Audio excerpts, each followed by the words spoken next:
All right, we would like to welcome you to our Filers Form 700 electronic filing process training session. And if you haven't already, please sign in at the back table. Pick up your handouts. Brian can assist you with that. And Brian is our project manager, and he's been helping us with this entire project, and he'll be helping us today. First, I'd like to introduce the team. My name is Clarice Thomas. I am with the Clerk of the Board's office. I will be the primary contact for the Form 700 beginning January 2016. I have Stephanie Studdard here. She's also with the Clerk of the Board's office. She will be serving as my backup for the Form 700. I also have Kathy McClellan. She is with the Clerk of the Board's office. She will be assisting us today as well. And we have Diana Richards from the County Clerk Recorder's Office. She is currently collecting the paper Form 700s, so you may be familiar with her now. But again, in January 2016, we'll start the electronic process, and that process will transfer over to the Clerk of the Board's office. So I'd like to cover a little housekeeping with you today. If you need to use the restrooms, they are located in the lobby. You will exit through this door, past the security booth, and it's to the left-hand side. If we should have a fire alarm or fire drill, we'll exit through these same doors, exit out the lobby doors to the left. We'll meet by the water feature and wait for further instructions. If you can turn to your agenda in your PowerPoint there. Now, the purpose of this training is to give you an overview of the new system you'll be using to file your Form 700 e-disclosure, and to also reassure you that the process from going to paper to electronic is actually a benefit for you all. We will walk you through some core basic functions of filing your Form 700. And we do know that the filing process does not start for another maybe 4 weeks or so, but you'll have multiple resources. This training session is being recorded, so you'll have this to refer to. You have your handouts, your PowerPoint, your reference guides that you picked up in the back. And then also you'll have an online video that you can watch, and it pretty much step for step walk you through the filing process.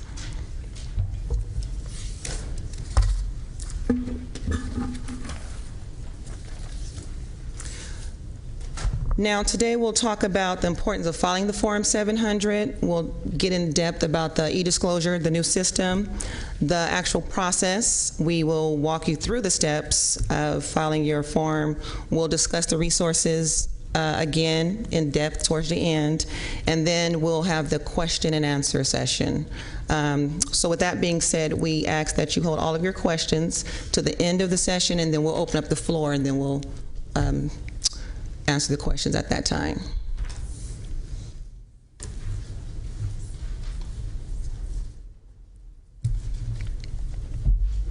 Now, it is a legal requirement from the Political Reform Act of 1974 that every government agency must adopt a conflict of interest code. Of that code, it has 3 components.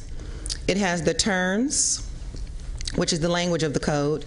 It has the disclosure categories, which tells you what you need to disclose when filing, and the list of designated positions. So the designated positions and the disclosure categories go hand in hand. We'll discuss the assuming, the annual and leaving process of filing the Form 700, and designated positions are required to file an annual form. The process starts in January, and the form is due April 1st. Now, there are penalties for late filings, starting at $10 a day up to $100, and this penalty is paid by the filer and not your agency. Also, these designated positions are required to file an assuming and a leaving form within 30 days of either assuming or leaving that position. Now, what exactly is this system? It's an online system that actually streamlines the process of the filing and submission of your Form 700. You can use this system 24 hours a day, 7 days a week, from any secured filing place. It helps us all stay in compliance of the FPPC regulations, which is the Fair Political Practice Commission. It also helps amend forms. You can amend your forms if you make a mistake or realize you left something off. You just log right into the system, select amend, complete it, and resubmit it. Just that simple. The system is secure. The password is encrypted. It saves you time and money, so no more post stamps, no more running down here, wasting gas, trying to get that wet signature on that form and getting it in. Log in, submit it, you're done. It also assists you with accurately submitting your form. So if you forget a schedule or you fill in something and didn't complete that section, the system will not allow you to go forward. It will refer you back to that section, have you complete it, and then you can move forward with your form. And then after you file for this year, or 2016, it'll copy that information over for 2017, so you're not constantly in there repeating. It'll just transfer it over for you. So the players. The code reviewing body is the Board of Supervisors of Sacramento. They are the ones who review your code and give the final approval. Then we have the filing officer, which will be the clerk of the board's office, and we manage the entire Form 700 process. Then you have your filing officials, which are your contact persons, contact people. They will help us manage and the administrative part of the Form 700. And then we have you, the filers. You've been identified as having a designated position, so now you're required to file. So with that being said, I will call Stephanie up, and she will walk you through the steps of actually filing the Form 700. Yes? I'm not actually the filer. I'm doing the filing for my bosses. Now, are you doing the administrative piece of the filing? Will you, or do the agency contact you? No, I work for the agency. Okay, and so you just, so you're in the right one. You can, okay, so then you're in the right session. The filing is fine.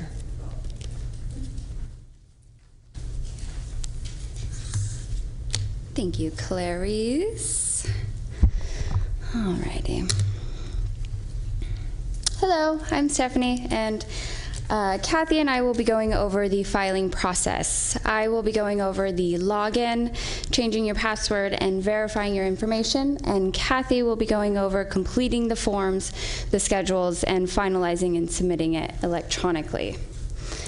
So in early January, you guys will be receiving 3 emails. The first will be a welcoming email welcoming you to the system.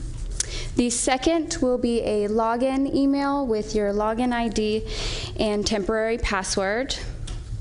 And then the third will be your annual notice to go ahead and start filing. That one you'll be receiving around the 15th of January. Okay, so in the login email, you can use the link, the system login link, to get you directly to the system. To avoid making any errors, we recommend that you copy and paste the temporary password out of the login email. And now we are going to go ahead and log out of the PowerPoint and log into the system. Here we go. All right, so here is your login page. And over to the left is your login. Your login ID is the email address that your 3 emails were sent to. So mine is studart@saccounty.net. And then you're going to paste your password. Oops.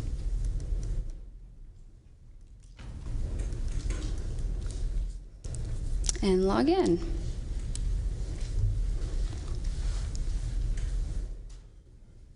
Hopefully it'll be a little quicker for you.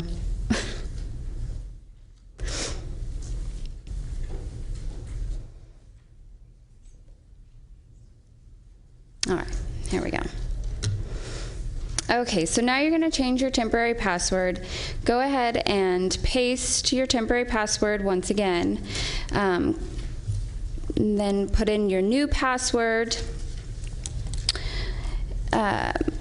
Please note that above are the requirements to have a strong password. It needs to be 8 characters long, contain at least 1 upper, 1 lower, contain a digit, a number, and a special character. So I'm going to go ahead and enter my new password, and then you just confirm it by re-entering. Pick a security question. I'm going to go with my favorite color, which is purple, and submit. And now you're going to log in, and this is taking a while to load. Okay.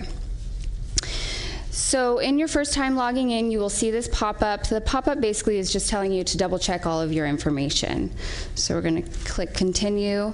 And we recommend that, considering it is your first time logging in, double check, triple check all of your information, make sure that it is correct.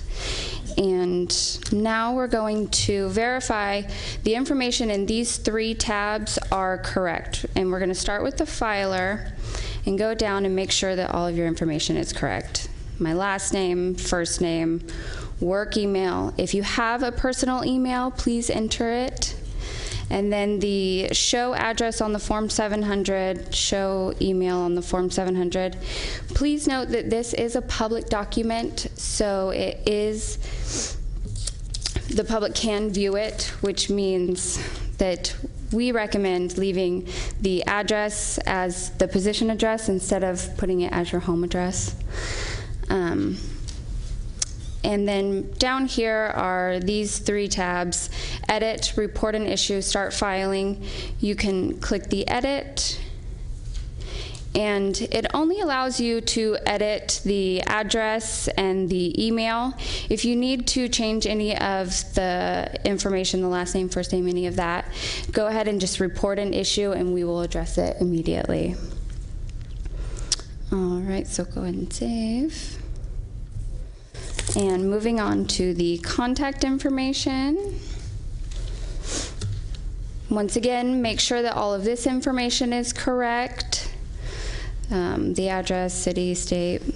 And if you need to edit, down towards the bottom, here's the edit button. And it's easy, you can just edit any of this information. We can just go ahead and change it to, we'll say Elk Grove. And hit save. And then next is the position. You're going to make sure that all of this information is correct. Your position, agency, start date, that is important, your disclosure category, address of the position. And if you need to edit the address for the position, down towards the bottom, the 3 tabs once again: edit address, report an issue, and start filing. I'm going to go ahead and demonstrate how to report an issue, just so you guys can see what it looks like. Select an issue area. We'll pick filing related. Select the issue. We'll say incorrect position start date. Which position? For most of you, there'll only be 1 option available. And then next, just type what's wrong. My position start date is incorrect. Please change. And then submit, and this will go to the Form 700 email, and we will address that. Okay, and then next, before I hand this off to Kathy, I just want to note over towards the left is your login menu. Home, if you need to go back to the home page, change your password, change your login ID. If you need to change the email that your notifications are being sent to, you can change your email and then signing out.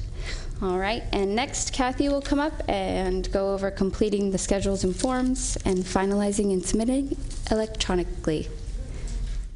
On this screen, if you have several positions, will it be listed with all the positions that you? Yes. And I have just a quick question. I don't have a county email, but I have a personal email, but so can I have like 3 emails, so just go with any one of them? You can go with any of the emails, yes. Mm-hmm. Question on the address, I work for the county, so I would use my work address. But if people are sitting on boards and commissions and they're filling out, what did you suggest for them to use as an address? The position address? Diana? We were told to create just a Gmail account that could be used publicly. So that's what I do as a commissioner. We will address all the questions at the end of the session, and we have answers for all those questions too for you, okay? So again, if you can just hold them, we'll address all of them at the end of the session. Thank you. Good morning, everyone. Thanks again for coming out. My name is Kathy, and I will be taking you through the filing process. If you just logged on for the first time and changed your information, you can start filing from here with the option at the bottom where start filing. But if you're returning at another date and filing, you would start your filing through the current filings option in the menu. So I'll go ahead and click that. And as one person had asked, if you have several positions, they will be listed here. And you can file an expanded statement by checking both boxes or however many positions you have. In this case, we only have one. So as soon as I can find where my mouse is. This is not working.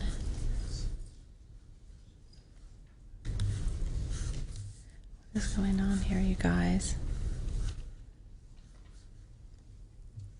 I don't know what happened to my mouse. It's stuck.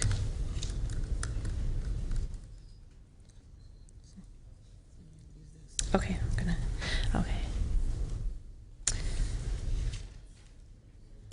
Okay, let's go ahead and put a check mark in the position we're going to file and start filing now.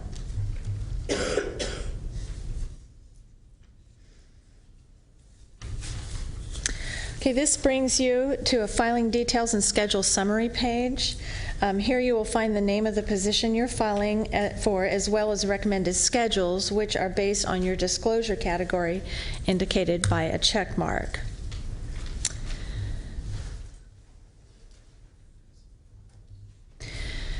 Also notice here on this page you have another chance to edit your information, your contact information.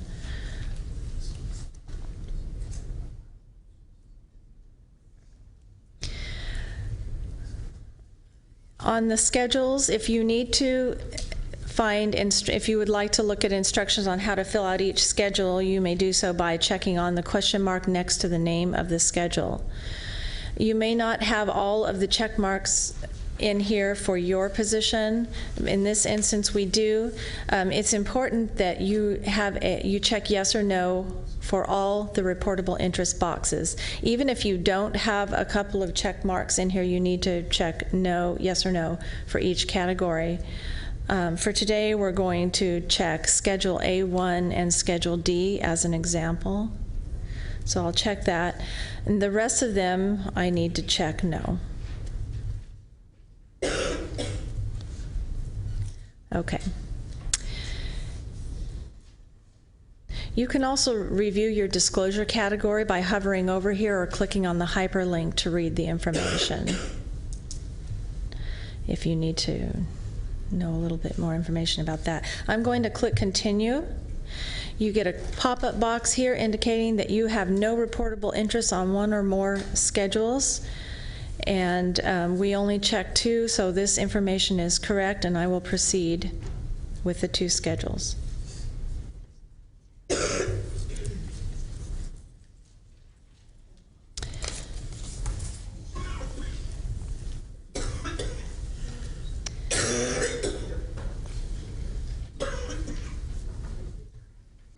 Okay, so now this brings you to your Form 700 cover page. The only thing you need to do with this page is review and verify that the information on this form is correct. I will scroll down a little bit here and just review the information and make sure everything is correct on that. It's pre-populated for you, which is a nice feature. And let me go back up here. And there we go.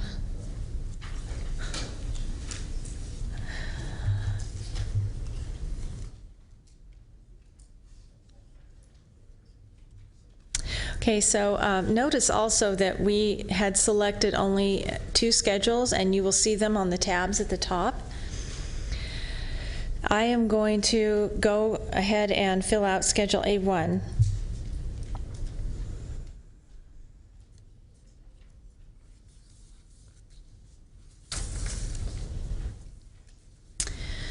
Before I enter information into Schedule A1, I just wanted to bring to your attention the icons at the top of the schedules. It's on the cover page as well as the schedules.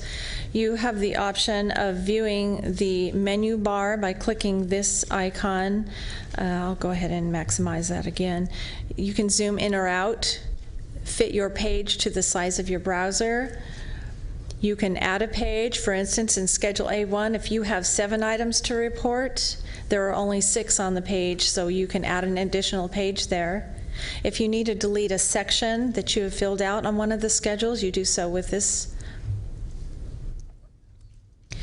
And you can sort alphabetically, print your information. This will not save or submit the information, it just prints it for you.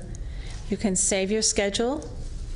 If you have accidentally added a schedule and you need to remove it because you have nothing to report on this, you may do so by clicking this icon. You can review your agency's conflict of interest code with this one. You can get instructions on how to fill out the form by clicking on the help question mark. If you need to report an issue, this would be the icon to click. If you need to see some legal information for FPPC and additional background information, you can click on this one or exit the form. One other thing I wanted to note is that you do not finalize the form after completing each schedule. You only finalize the form once you are finished completing all schedules. Okay, at this point I am going to go ahead and enter information in here. Let me scroll down. Oh, still not working. Let me just scroll down. Oops, a little bit too far. Okay, so I'm going to enter a business entity.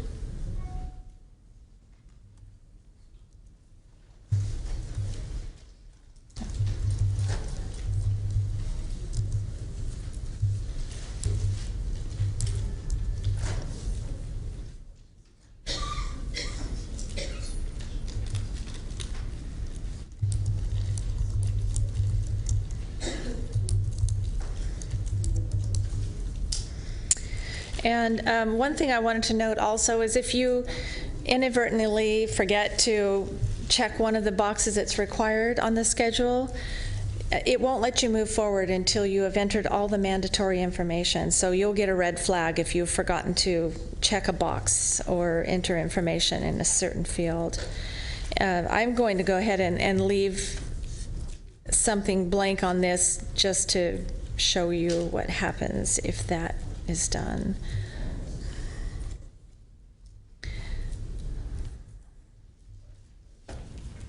Okay, so I'm going to move on to Schedule D now.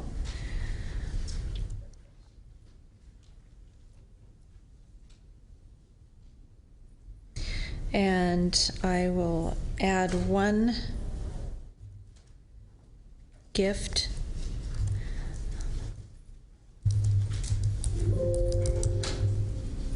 Oops.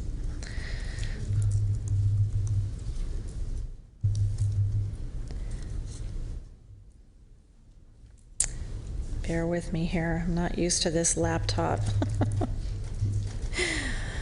Okay.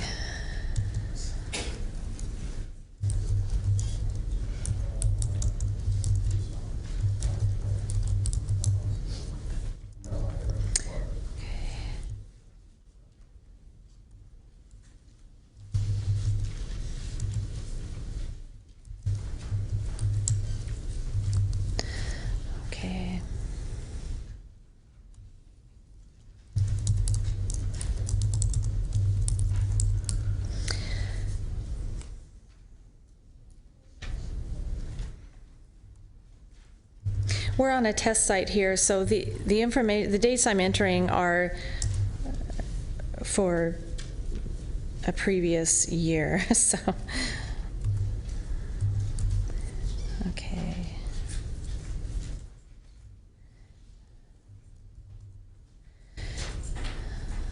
Okay, I'm going to go ahead and go back up to the top and attempt to finalize the form and see what happens. Finalize form.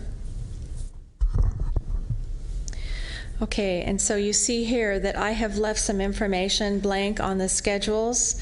As soon as I hit close, it will take me back to those areas. On Schedule D, I did not,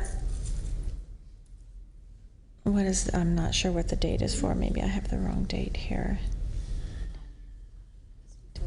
Has to be 14. Okay, thank you. I couldn't remember which year we were filing on in this case. Okay, and so I need to have a description of my gift. Okay, so I've entered that information. Next, I will move on to the other schedule where I also, no, I don't want to do that.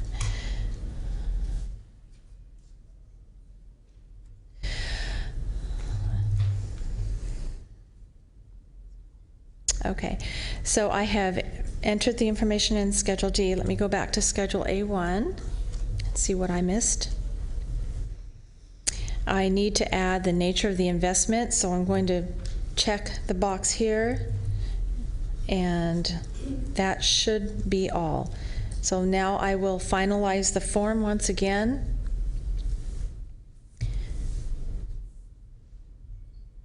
Yes, I am sure I want to finalize my document.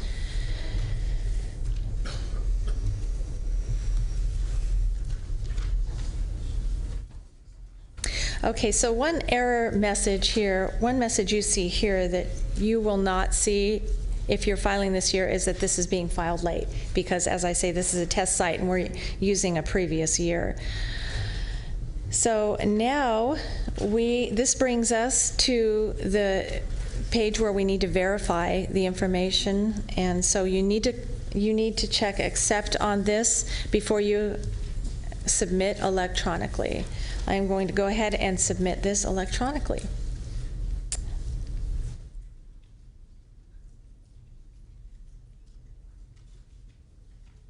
And you're done.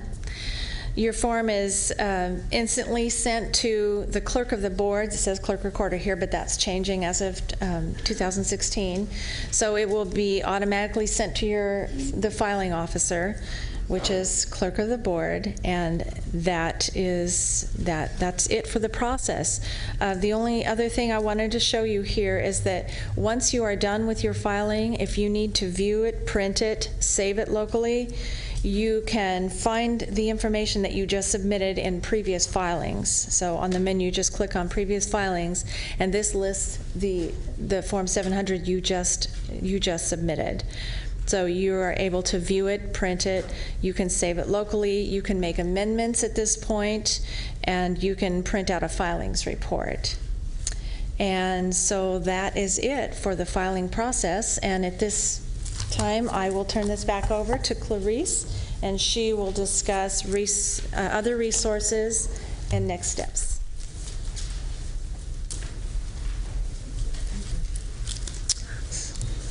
Thank you, Kathy. And so that wasn't too bad. Hopefully it wasn't too bad. It's a real quick process. It's really easy to navigate through the system. And I want to talk to you about additional resources. I am going to go back into the PowerPoint here in a second. I want to bring your attention to the help screen here on the menu, right here. We do have a quick reference guide that you can view or print out. We'll also help you walk you through the process of filing.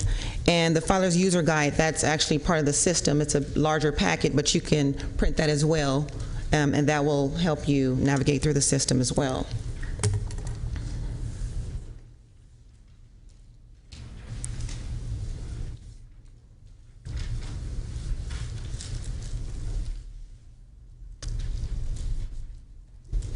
So I'm going to go back into the PowerPoint. Bear with us, we don't have the mouse here.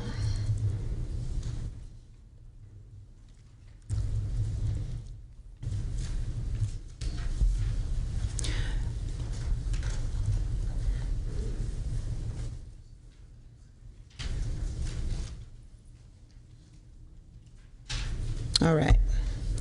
So resources and next steps. So I discussed briefly in the beginning the resources that you will have to help you with your filing process. Again, this training session is being recorded, so you'll have this to refer to. You have your PowerPoint, you have your reference guide, and once you log in, you'll have access to the filer's online training video, and it will walk you through the filing process as well. At this point, I do want to give brief exposure to the ethics training, AB 1234. This applies to the boards and commissions and the employees of Sacramento County. This is not for special districts. This requirement is every 2 years, and you're required to take the ethics training for 2 hours. The county also offers this training, and from my understanding, we will offer it more often. It was once a year. We're probably going to do it quarterly now since it's a requirement. And then also there's FPPC, Fair Political Practice Commission. They offer an online course anytime. Just log in, it's free. But more information on this will come out in 2016, early January. So again, we just want to put that out there that the boards and commissions and employees of Sacramento County will be required to take the ethics training.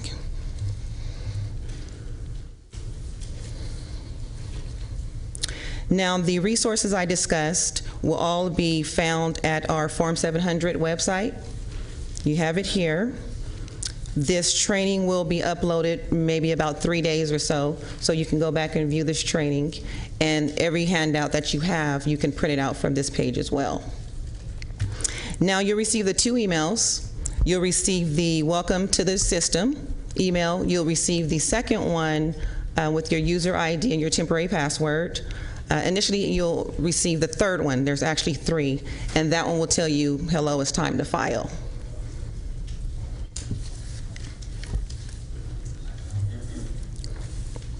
Now, if you run into any issues, and they talked about the screen a little bit already, but if you go in there and some of your information is incorrect, please send us an issue, report it here, and we will address it. This actually goes to your filing official, and a copy goes to us as well, and whoever is appropriate for will address it and resolve the issue for you. And again, we have the link here to the online video. You can click right there or use that link to go straight to the video as well, shortcut. So now I'll call the rest of the team up, and we will answer all those wonderful questions that you had and address them.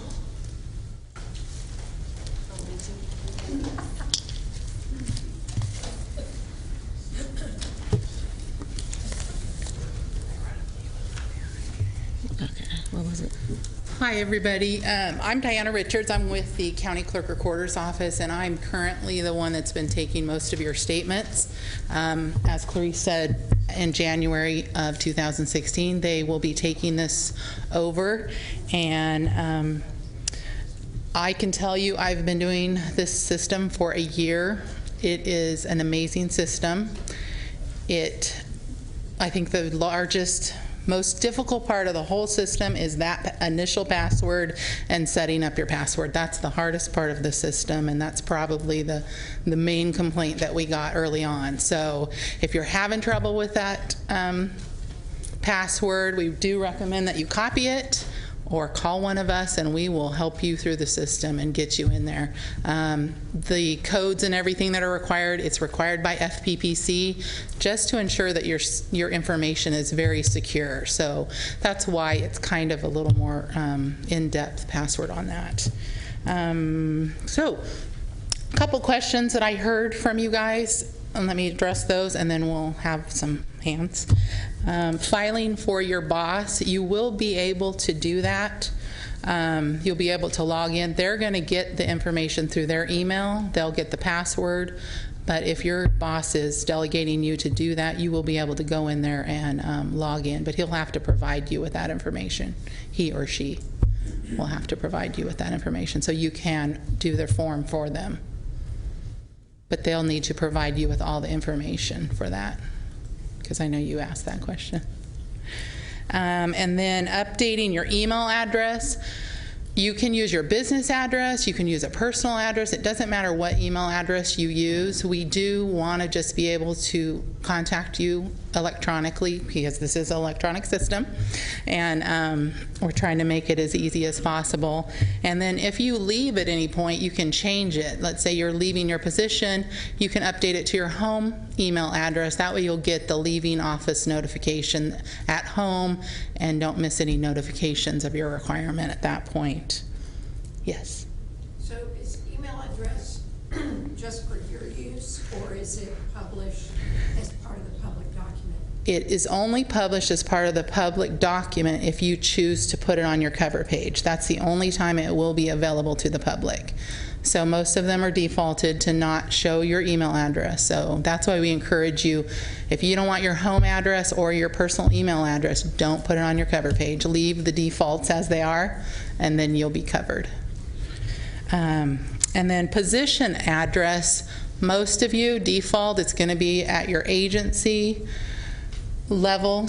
Like we said, don't put your home in there. Don't change those default settings unless you really want your home address out there for the world to see. Yes? There were two seemingly contradictory statements. One was you can, if you have a change and you make a mistake, you can correct it. And then there was something about you can file. I thought you said if you make a mistake to contact you on this resources page. So suppose now I submit the statement, the form, and after I submitted it, I realize I made a mistake.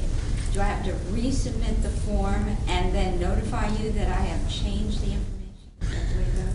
No, there's an amendment process. Once you've actually filed your form electronically, it's filed. There's no undoing it. So your only option at that point is to amend it, and you have the ability to go in, log in, and do that and change whatever you need to. So you don't need to notify us that you're doing that. We get notified through the system that these things are occurring. So you don't need to let us know that part. And any amendments have to be, to avoid penalties, any amendments have to be filed by the deadline. The penalty is on the original filing. There shouldn't be. I honestly don't know that 100% if the amendment has to be in there. If you've omitted some of it, it's possible that the fine would still apply. So you want to make sure that everything's accurate as of April 1st. I'm not 100% on that one.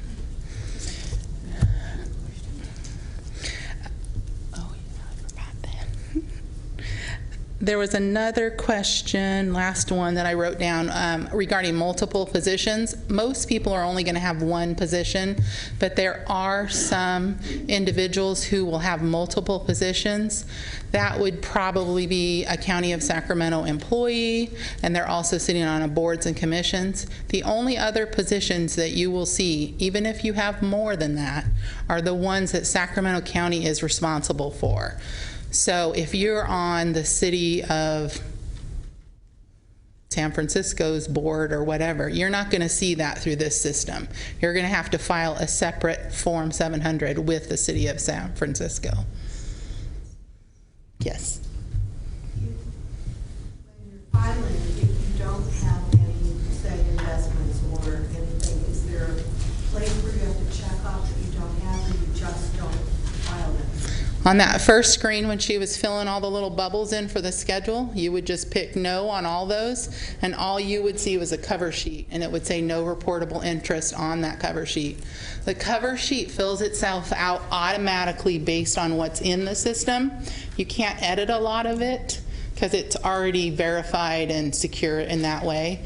So that's what it'll do, and it'll check the box for you at the bottom. No reportable interest, no schedules. Okay? Yes. If you're currently serving and you file, and then later on in the year you leave office, can you go back to your original one and copy it and then resubmit the same information if it hasn't changed? So this allows you then to go back to your previous. So the question was, when you leave your office, can you go back and copy the information from your previous filing? The system has that information in there, and when you file you're leaving, it will bring some of that information in that would possibly be valid. Okay, so it's in there. That's the best part about the system. It remembers what you've done. Yes? Definition of gifts. The definition of gifts? Gifts and what's the other word we used to, assets, something about assets, and disposable assets, something about what's the definition of assets? The FPPC has certain guidelines on the gift disclosure and what you're required to disclose. It's different for different positions, so you'd want to read up on the schedule or the FPPC regulations on that. Okay. It will pick up information you get on your paper file for last year. Nope, it's not that good. It's not that good. None of us have entered any of your paper information into the system. So the first year is going to be your most difficult as far as that goes. Fill it in, and then from that point forward, you will be able to do that. Yes? A little bit's not with the county, district. The initial email will be provided to the county from our Human Resources Department.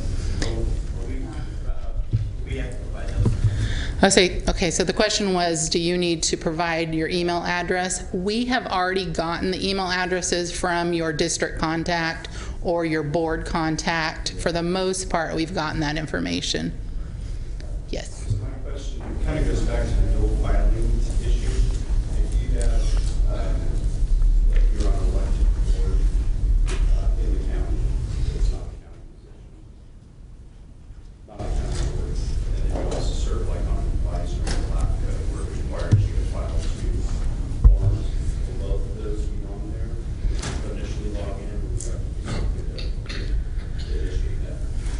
So the question was, if you're on multiple boards or positions, would they be on the form? They're only going to be in the system if they're solely within Sacramento County.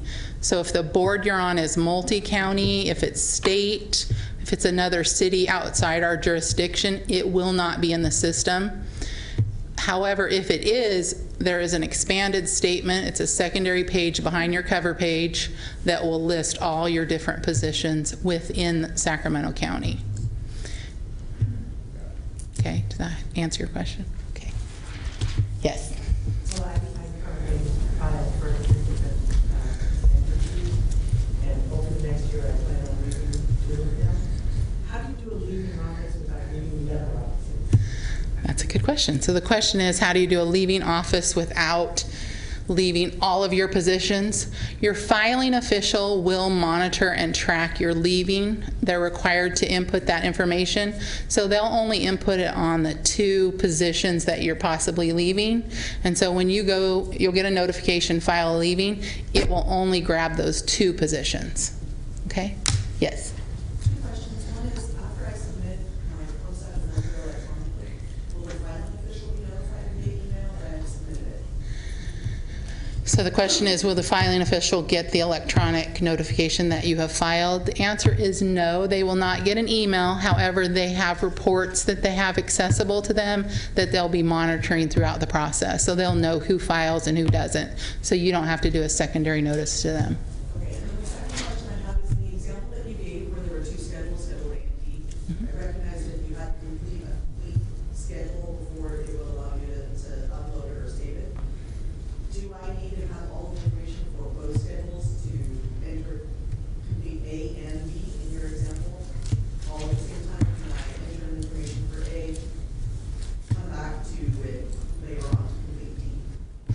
So the question is, do you need to have all your information for your schedules? Ideally, you should, but you can save and come back at a later time. So you don't have to finalize it as soon as you start it. There's the option to save, come back later, maybe you forgot something.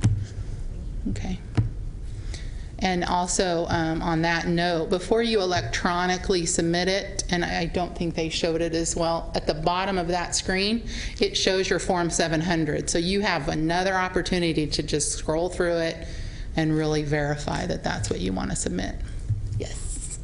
I'm on a board-appointed committee, and I was reappointed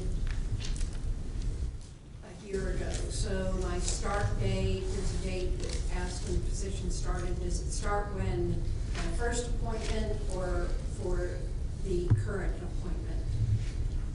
Okay, so let me see if I remember what you're asking me.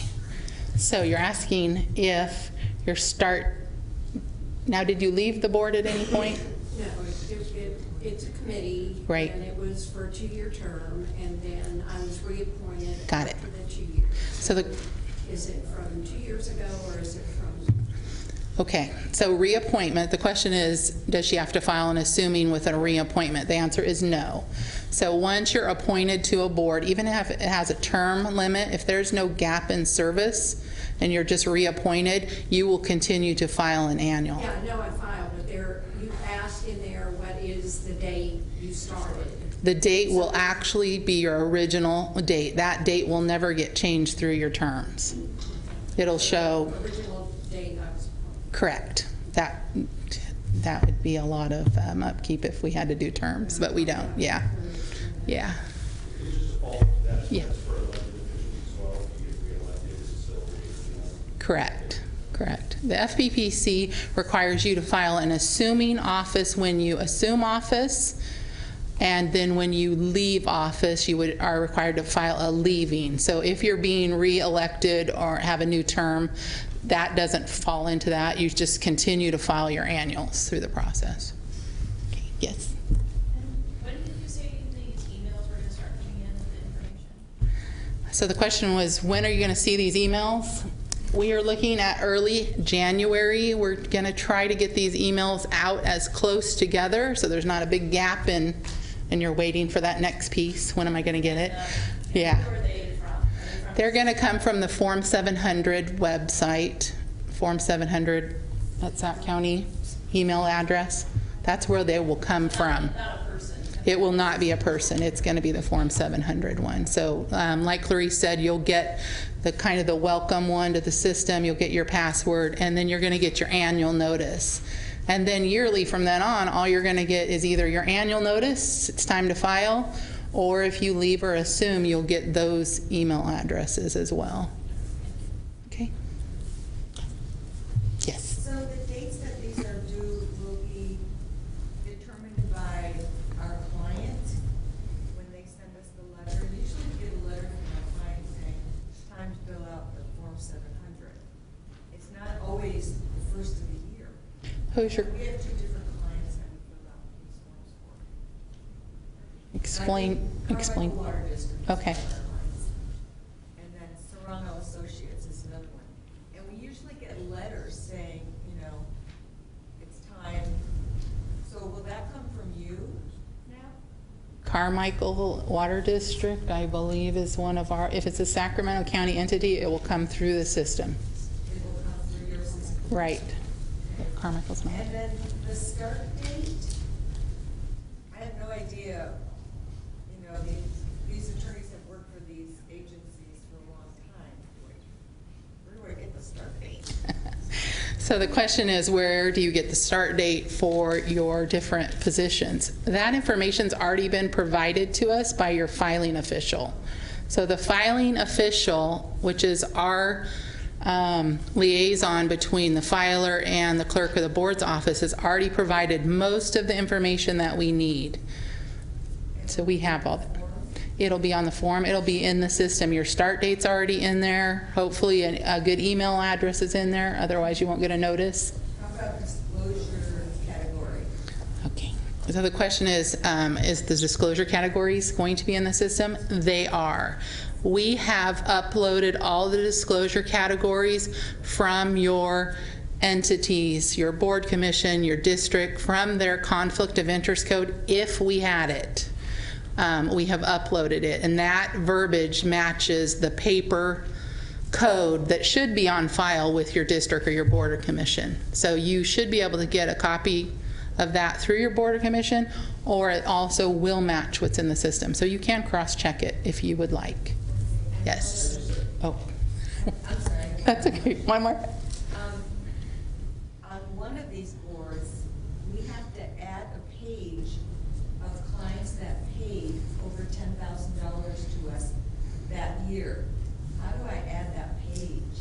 It's a list of clients, just a list of clients. It paid over 10, it's not a gift? Over $10,000, yes. It has to qualify as one of the schedules. Is it not a gift? Not a gift, no, no. I work for attorneys that have to fill these schedules out. And for, especially, if it's Carmichael, I think both of them, they require us to disclose clients paying over $10,000. And that's usually a separate page I attach. We're going to have to get back to you on that question, because that's the first time I've heard that one. There is no way to attach anything additional to the form. Because I've been doing this for years, and that's always been. With what you do. Okay. Give us your contact information before you leave here, and we will get an answer for you on that, for sure. Yes. One last question for me, I promise. It's okay. You haven't mentioned it yet, but are paper filings not an option anymore, or is it still an option? So the question, are paper filings an option anymore? The answer is no. Our county exec, David Villanueva, is here in the audience. He's saying no. We strongly encourage you to file. We are making it mandatory to file electronically. It's the only way we can effectively manage this system, is to get everybody off of paper and into electronic. There's going to be some exceptions, absolutely. There are some very tiny districts that don't have access to computers, so we are going to deal with those on a case-by-case basis, but we really want everybody to file electronically.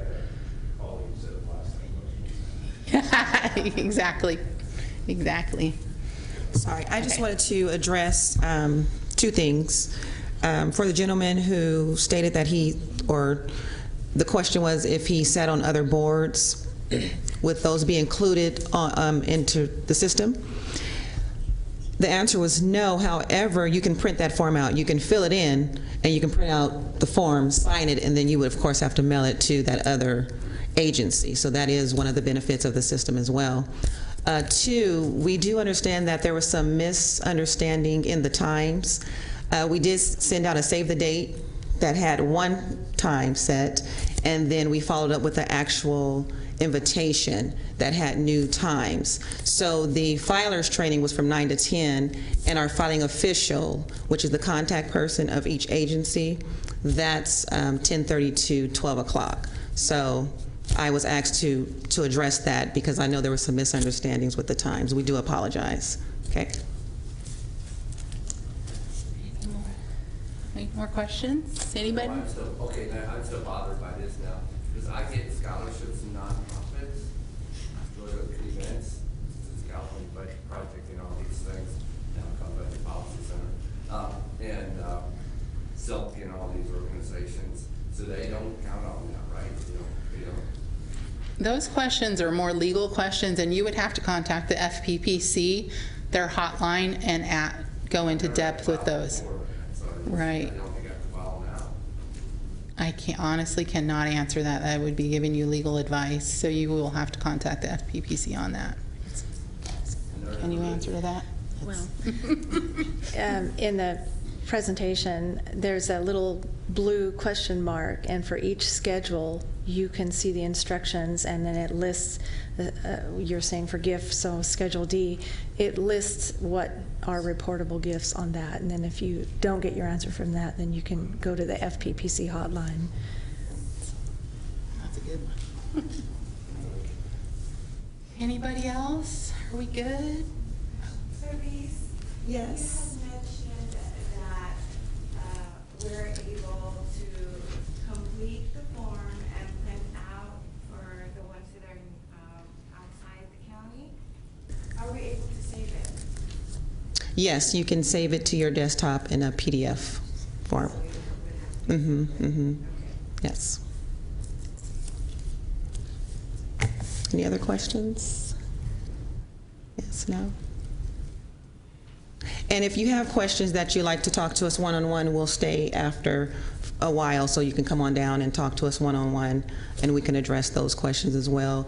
If not, we'd like to thank you for coming out to our training session. We really appreciate you coming out. We're excited to introduce this system to you, and we hope you're just as excited. Thank you.